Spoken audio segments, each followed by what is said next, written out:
Welcome to Indie Wizard's Magical Game. Hey there, pixel game lovers! Today I'm bringing you the fifth part of my project, which is probably the weirdest game combination in history. In today's video, we'll talk about what I've done with map design and the process I went through.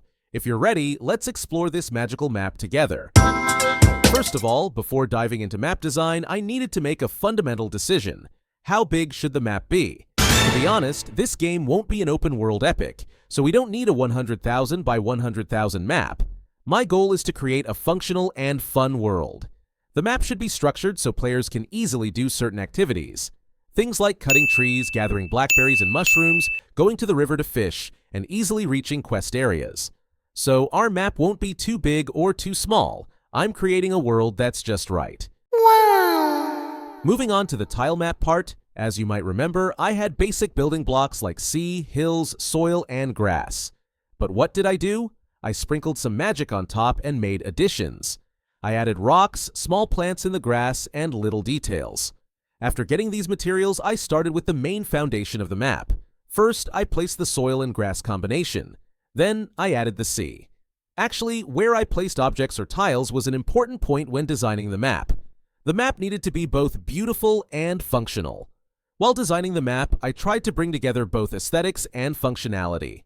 I aimed to provide an experience where the player doesn't think, "Where am I going?" And now to our hills. Hills will actually function as natural walls in the game. Their purpose isn't to prevent players from running around randomly, but to make paths and routes more memorable. I positioned them in such a nice way. When we get to the heart of the map, our main structures, things get even more exciting. Our main center will be the starting point for all activities. So what's in this center? Let me tell you. The house on the far left, the address of peace. The workshop right in the middle where players can craft. The drone house on the far right will become active later and will be a favorite for tech lovers. The farm area below all this structure is a space where players can design their own layout in the future. It's simple for now, but this area will be more detailed later. The center is done, but what about the rest? There are other great spots to explore on our map. The windmill house, a classic that turns as the wind blows. The woodcutter's house, waterfall, bridge, fisherman's hut. These points will gain more meaning with future quests. However, for now, since I haven't opened the story part, I've only arranged the general structure of the map.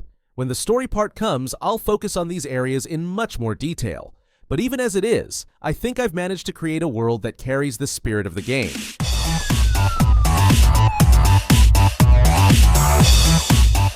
This is where I am with map design for now. I'm trying to create a functional world, and I think it's going pretty well. But here, the most important thing is you.